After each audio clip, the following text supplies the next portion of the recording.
চট্টগ্রামে নানা আয়োজনে মহান বিজয় দিবস উদযাপন করেছে জাতীয় নাগরিক কমিটি চট্টগ্রাম জেলা। দিবসটি উপলক্ষে সোমবার স্মৃতিসৌধে পুষ্পস্তবক অর্পণ করে কর্মসূচি শুরু হয়। পরে ১৬ শহর থেকে বিজয় র্যালি বিপ্লব উদ্যানে যায় এবং আলোচনা সভা অনুষ্ঠিত হয়। এতে প্রধান অতিথি ছিলেন জাতীয় নাগরিক কমিটির মুখ্য সংগঠক সামান্তা শারমিন। বক্তব্য রাখেন জাতীয় নাগরিক কমিটির কেন্দ্রীয় সদস্য হাসান আলী, সাগুপ্তা বুশরা মিম, এস.এম. সুজাস উদ্দিন সহ আরো অনেকে। মহান বিজয় দিবস উপলক্ষে চট্টগ্রামের সাতকানিয়া উপজেলা পৌরসভা, উত্তর সাতকানিয়া বিএনপি অঙ্গ ও সহযোগী সংগঠনের উদ্যোগে বিজয় র্যালি ও শহীদ মিনারে পুষ্পস্তবক অর্পণ করা হয়েছে। পুষ্পস্তবক অর্পণ করেন চট্টগ্রাম দক্ষিণ জেলা বিএনপির সাবেক সিনিয়র সদস্য আলহাজ মুজিবুর রহমান চেয়ারম্যান।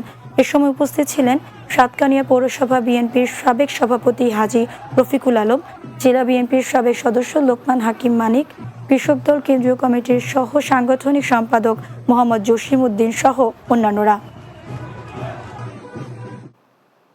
মহান বিজয় দিবস উপলক্ষে অসহায় ও শীতার্তদের মাঝে কম্বল বিতরণ করেছেন দক্ষিণ জেলা বিএনপির সাবেক নির্বাহী সদস্য রাজীব জাফর চৌধুরী।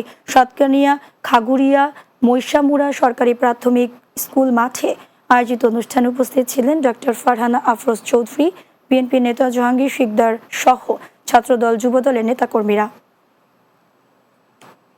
মহান বিজয় দিবস ১৬ ডিসেম্বর অনুষ্ঠিত হয়েছে সাইডার ইন্টারন্যাশনাল স্কুলের বার্ষিক ক্রীড়া প্রতিযোগিতা।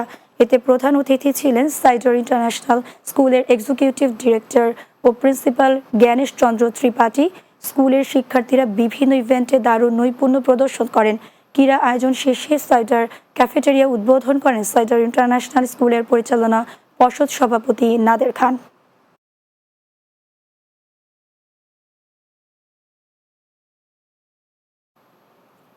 শেষ করব দিনের বাংলা।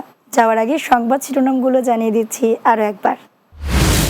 সংবিধানের পঞ্চদশ সংশোধনী বাতিল, ফিরল তত্ত্বাবধায়ক সরকারের ব্যবস্থা, যে কোনো সংশোধনীতে গণভোটের বিধান পুনরুজ্জীবিত। জুলাই গণহত্যা মামলায় হাসিনার বিরুদ্ধে তদন্ত প্রতিবেদন 18 ফেব্রুয়ারির মধ্যে দাখিলের নির্দেশ আইসিটির। আরও ৪৫ জনের বিরুদ্ধে প্রতিবেদনেরও সময় বেড়েছে। বিডিআর হত্যাকাণ্ডের ন্যায় বিচার নিশ্চিতে 5 কার্য দিবসের মধ্যে তদন্ত কমিটি, জানালেন স্বরাষ্ট্র উপদেষ্টা। এই প্রশ্নে কোনো রকম ছাড় নয়।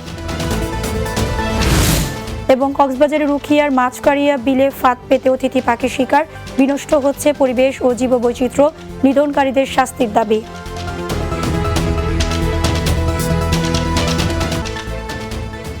এই ছিল দিনের বাংলায়। আমাদের পরবর্তী সংবাদ রাত 9টায় রাতের বাংলা দেখার আমন্ত্রণ রইল। এতক্ষণ সঙ্গে থাকার জন্য ধন্যবাদ সবাইকে।